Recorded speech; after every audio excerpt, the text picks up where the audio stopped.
Há pouco mais de 10 anos eu estava no hospital em São Paulo, feliz porque o meu filho tinha acabado de nascer. Ele nasceu no fim da manhã, já era começo da tarde quando eu estava ali perto do elevador e vi uma movimentação do corredor do hospital em direção ao elevador. Duas pessoas, um casal bastante jovem, uma criança, 3 ou 4 anos, na cadeira já com a máscara de oxigênio, nitidamente sentindo bastante mal, desfalecendo, os enfermeiros empurrando ela em direção ao elevador. Ela subiu e obviamente isso gerou despertou bastante a atenção das pessoas que estavam à volta, ainda mais tratando-se de uma criança, ainda que isso seja rotina em hospitais.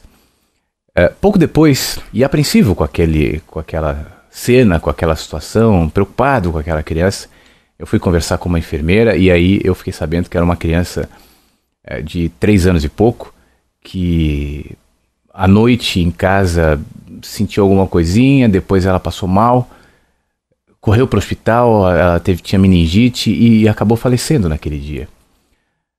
Todos os dias que o meu filho faz aniversário, e nós comemoramos e lembramos da data em que ele nasceu, eu me lembro também dessa criança, eu me lembro também dessa família, eu me lembro também desses pais. Eu fico tentando pensar o que houve com esses pais depois dessa história.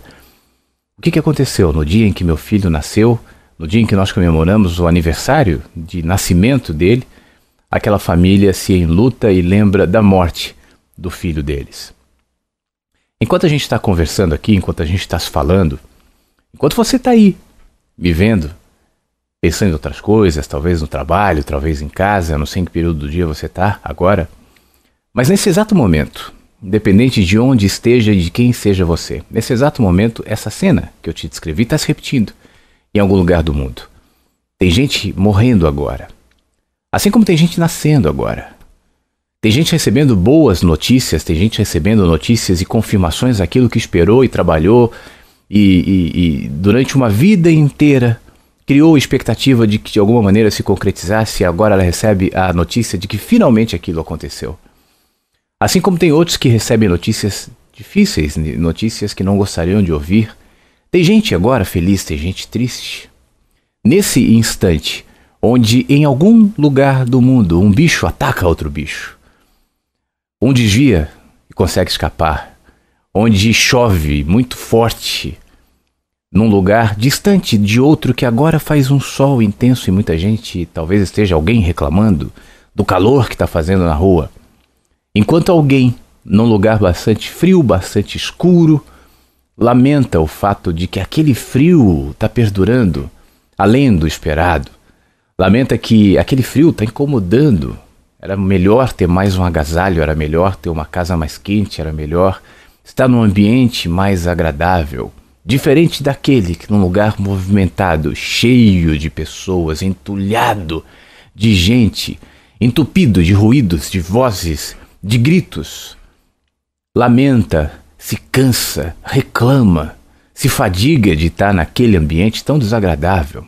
E nem para pensar que nesse instante, agora, enquanto a gente fala, agora, enquanto alguém nesse instante reclamou naquele lugar cheio, tem outros em paz, em lugares silenciosos, vazios, quietos, talvez próximos de outros que no mesmo ambiente não desfrutam da mesma paz, mas tentam conectar, perceber o que está desajustado na sua interioridade, o que está lhe fazendo mal, o que está lhe causando vazio, o que está fazendo com que ele ande quase como um perdido, quase como um andarilho existencial em busca de respostas que não encontra.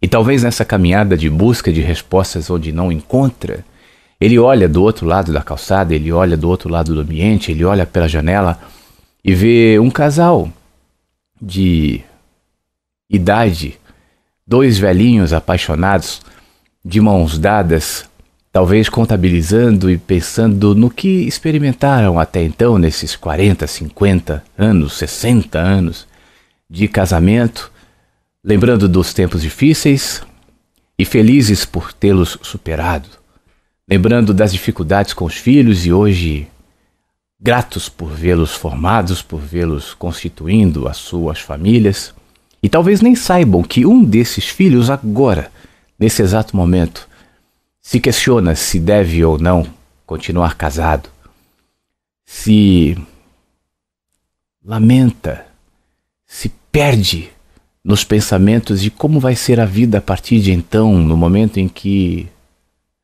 se encontrar com a esposa ou ela com o marido e dizer, não quero mais.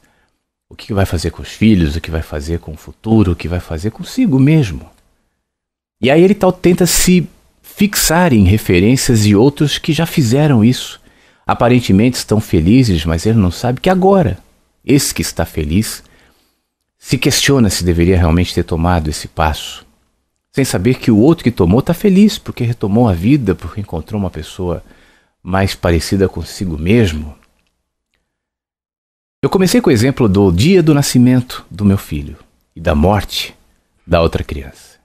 Enquanto a gente caminha e para pensar que agora, todas essas cenas que eu te descrevi e outras milhares e bilhares de outras estão se repetindo, estão acontecendo, às vezes no mesmo ambiente, no mesmo prédio, às vezes dentro de uma mesma pessoa que consegue, provavelmente você já experimentou isso, alimentar num mesmo instante um sentimento de satisfação, de gratidão, de alegria, que convive com outro de tristeza, de nostalgia, de saudade, de solidão. A nossa ambivalência de sentimentos, a nossa ambivalência existencial permite que às vezes a gente caminhe e sinta ao mesmo tempo, refletindo dentro de nós o bem e o mal, a tristeza e a alegria, a saudade e o reencontro. Tudo isso vive na gente porque nós somos seres das possibilidades. Nós vivemos no mundo das possibilidades. São bilhões de pessoas que vivem nesse planeta e cada uma dessas pessoas agora experimenta a sua história. Assim como você experimenta a sua vida, o seu momento, os seus medos, as suas culpas, os seus receios, as suas metas, sonhos, objetivos, frustrações, saudades, arrependimentos, os seus desejos de vida e caminho melhor, a sua sede existencial, a sua vontade de Deus, o seu vazio a ser preenchido, o seu caminho a ser percorrido. Eu queria hoje no nosso insight apenas te lembrar que a sua vida é o emaranhado de possibilidades. E ainda que você esteja vivendo uma situação e ela seja fruto do seu pensamento, dos seus medos, da sua ansiedade, da sua inquietude, você convive com outras bilhões de possibilidades, mas você só vê uma, talvez duas, e não consegue enxergar tantas outras que estão no seu caminho. Infelizmente, a gente vive numa sociedade, a gente vive numa cultura, a gente vive num mundo fixados em possibilidades únicas, em vias unilaterais, em afunilamento de mentes, de perspectiva, onde só é possível você ser feliz se for dessa religião, onde você só pode chegar lá se você tiver esse bem, onde você só pode se sentir realizado na vida se você amealhar determinada posição. E diante disso a gente se frustra. E diante disso a gente se cansa e se desespera e se esquece que não há uma única possibilidade, mas muitas possibilidades. Que tudo isso que você é hoje pode deixar de ser amanhã, para o bem ou para o mal, se apenas um movimento diferente for feito. Se apenas você quiser, se apenas você, ao invés de caminhar para cá como tem feito, o tempo todo olhando para baixo, sim senhor, sim senhora, simplesmente você levantar a cabeça e ver que há um mundo à sua volta. O dia que a gente sai da caverna de Platão e deixa de ver as sombras projetadas na parede, de ouvir os ecos que vêm lá de fora e descobrir que a vida lá fora, simplesmente a gente desperta para esse mundo que acontece agora. Nós somos seres interconectados e tudo que está acontecendo na vida e no mundo de alguma maneira reflete em você. Então perceba, então enxergue, então aceite que é possível experimentar as possibilidades de uma vida mais conectada, de uma vida mais consciente, de uma vida que entende que no fim das contas, todas as experiências têm por finalidade nos fazer aprender a amar. O mundo não é só isso que está acontecendo agora com você. Agora está acontecendo 1 milhão de mundos na vida de bilhões de pessoas que experimentam a própria realidade. Qual a realidade que você está experimentando neste momento? Ela é fruto de suas escolhas, ela é fruto de seus passos, direta ou indiretamente, conscientemente ou não. Mas tudo isso pode mudar a partir do momento em que você simplesmente mudar a sua mente. A partir do momento em que você entender que há sim possibilidades de experimentar variações de estâncias na vida, variações existencial, caminhos que às vezes vão para cá, de repente vão para lá e às vezes voltam para cá, mas que vão te levando a algum lugar. A gente sempre chega aonde deve chegar. Pense nisso. Saia desse mundinho afunilado, desse mundinho apequenado, desse mundinho restrito, desse cubículo existencial que é a sua vida.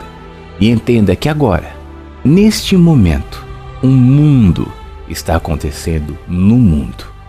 Qual mundo é o seu?